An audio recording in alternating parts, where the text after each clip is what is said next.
अस्सलाम वालेकुम। आज पेश खिदमत है कागजी शादी का दूसरा हिस्सा, जो कि सस्पेंस से भरपूर है। वीडियो में आगे बढ़ने से पहले आप सबसे गुजारिश है कि हमारे चैनल को सब्सक्राइब कर लें, ताकि हर नई आने वाली वीडियो का नोटिफिकेशन आपको मिलता रहे। हाय हाय, उनसे क्या पूछ रही हो? वर्दा, अपनी बेटी के करतूत तो देखो। तौबा है, बाप को मरे 40 दिन नहीं हुए, इसके लक्षण, इतनी भी क्या जवानी चढ़ी थी। ख्वातीन के जुबान से जहर निकल रहा था, भर भर के बह रहा था। हॉल में कुछ तस्वीर गर्दिश कर रही थी, जिनमें एक लड़का सोबे के साथ खड़ा था। कुछ नाजीना तस्वीरें भी थी। आने वाली खातून पूरी तैयारी से आई थी। अम्मी, ये सब झूठ है। रुहेल मेरे सीनियर है, बस मेरी उनसे कोई बातचीत नहीं। सोबिया ने घबराकर अपनी सफाई देने की कोशिश की। मार डालूंगा, मेरी बहन का नाम भी लिया तो। फैसल की आवाज सुनकर वर्दा बाहर भागी। उनके पीछे सब बाहर को निकली। सहराब और फैसल दस्तों गिरेबां थे। सहराब के हाथ में गन थी। वर्दा आगे गई और सहराब के दादा के पैरों में अपनी साड़ी का पल्लू बिछा दिया। वो वहां से चुपचाप आगे बढ़े और सहराब को बाजू से खींचकर आगे बढ़े, जिनको उनका सारा खानदान चुपचाप बाहर को निकला। ये अच्छा नहीं किया आपने। सहराब की वालदा ने जाते एक तीर वर्दा की जानिब छोड़ ही दिया। लोग कम थे मगर अच्छे खासे थे। अब तो पंचायत बैठनी ही चाहिए। लड़की की करतूत तो कितनी भोली दिखती है, और ये सब, तोबा तोबा, ये सबकी इज्जत उसने मट्टी में मिला दी। एक बुजुर्ग गोया था।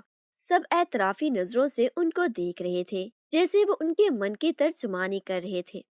वर्दा, तुमने सबको तो चुप करवा दिया, मगर पंचायत को चुप नहीं करवा सकती। मैं पंचायत को बुलवाऊंगा, उसके दादा को बिठाऊंगा, और देखता हूँ कैसे नहीं वो अपने हाथों से उसको मारेगा। अगर तुम लोगों ने खुद इसे अपने हाथों से ना मारा तो मैं मारूंगा। फैसल का हाथ मजबूती से पकड़े उसको किसी भी रद्द अमल से रोके। वर्दा खामोशी से सारी बात सुनती रही। दूसरी तरफ जवेरिया और सोबिया सहमे हुए खड़े थे। जो बुजुर्ग उस वक्त बातें सुना कर गए थे, वो पंचायत के रुकन थे। उनके निकलते ही सब मेहमान भी बड़बड़ाते हुए निकल गए। सोबिया कांपते वजूद को समेटती हुई अपने कमरे की तरफ बढ़ चुकी थी, जहां दाखिल होकर वो अपने कपड़े तब्दील कर रही थी। सोबी, गुड्डी किधर है बेटा? अम्मी, आप ठीक हैं? सोबी कहाँ है? वो ठीक है ना? रेहान घर आ चुका था, जिसको वर्दा ने ऑफिस के बहाने कराची से बाहर भेज दिया था। सब ठीक है, तुम यहाँ रुको, सांस तो लो, अभी इतना लंबा सफर करके आए हो। उन्होंने सोबिया के कमरे की तरफ जाते रेहान को बाजू से पकड़कर रोका। अम्मी, मैं कैसे सांस लूं? मेरी बहन की सांसें रोकने की बात की जा रही है। मैं छोड़ूंगा नहीं किसी को। रेहान के एहसाब तन गए थे। तुम्हें क्या लगता है हम यूं ही बैठकर तमाशा देखेंगे? हम सामान पैक कर आए हैं, सुबह तड़के उसको गांव भेज देंगे। फरहानुद्दीन से निकाह करवाएंगे। वही उसको पहुंचते ही हमारी बात हो गई है। सब राजी हैं, कुछ गड़बड़ नहीं होगी। अम्मी, वो कबूल कर लेंगे सोबिया को? उसे कुछ कहेंगे तो नहीं? फैसल ने अपनी तफ्तीश जताई। मेरी बहन ने कुछ नहीं किया, वो अपना घर क्यों छोड़कर जाएगी? रेहान उठ खड़ा हुआ। रेहान मेरी जान, बैठो, यहाँ मेरी बात समझो। देखो, धुआं बिना बात के नहीं उठता। तुम्हारी लाडली बहन ने कुछ तो किया होगा ही।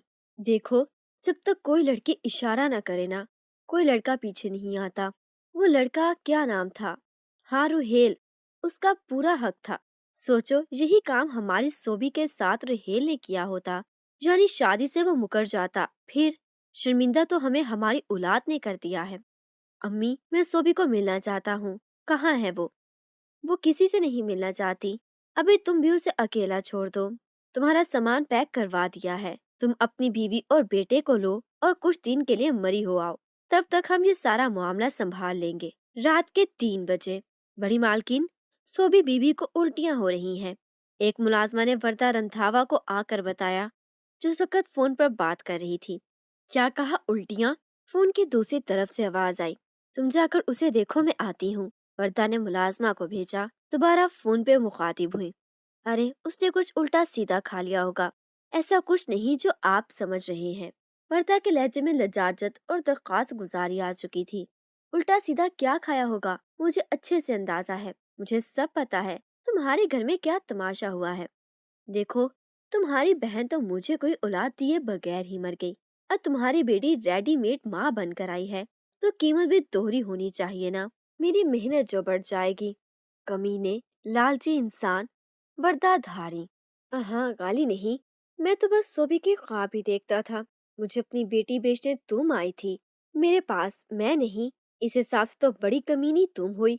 चुप कर, तो 2 टके का आदमी। तो फिर पैसे खर्च करने से अच्छा है इस गलीज औलाद को अपने हाथों से मार डालूं। वर्दा दनाती हुई कमरे से बाहर निकली, जहाँ उनका रुख सोबिया के कमरे की तरफ था। पूरी कुव्वत से दरवाजा खोला। जुवेरिया और 2 मुलाजमाएं साथ थीं। सोबी बेड के सरहाने से सर टेके निढाल बैठी हुई थी। हाथ के इशारे से मुलाजमाओं को जाने का कहा। ये सब कैसे हुआ, कब से चल रहा है? वर्दा ने बराहे रास्त सवाल किए। ताईजान, कब से मैं भी उसे समझा रही हूँ। डरे नहीं, कुछ नहीं होगा। आप और रेहान भाई सब संभाल लेंगे। मगर आपको तो पता है ना, जब डर जाती है तो कैसे उल्टियां लग जाती हैं इसको। जुवेरिया शायद मामला समझ गई थी किस तरफ जा रहा है। इससे गुस्से से भभरी, वर्दा को समझाने की कोशिश की। तुमसे पूछा हमने, अभी इसी वक्त यहाँ से निकल जाओ, वरना किसी के आगे डाल देंगे।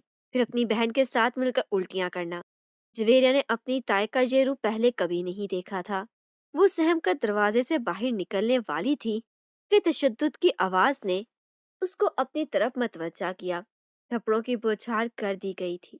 फैसल भाई, दरवाजा खोले, जल्दी जल्दी। कप कपाते हाथों और घुटी घुटी आवाज के साथ सवेरिया फैसल के कमरे का दरवाजा खटखटा रही थी। रेहान का कमरा खाली था। उसे तो वर्दा पहले ही मरी भेज चुकी थी। इसी के साथ हम इख्तिताम करते हैं कागजी शादी के दूसरे हिस्से का। वीडियो अच्छी लगी है तो लाइक कर दें और हमारे चैनल को सब्सक्राइब करना ना भूलें। मिलते हैं अगली वीडियो में, तब तक के लिए अल्लाह हाफिज।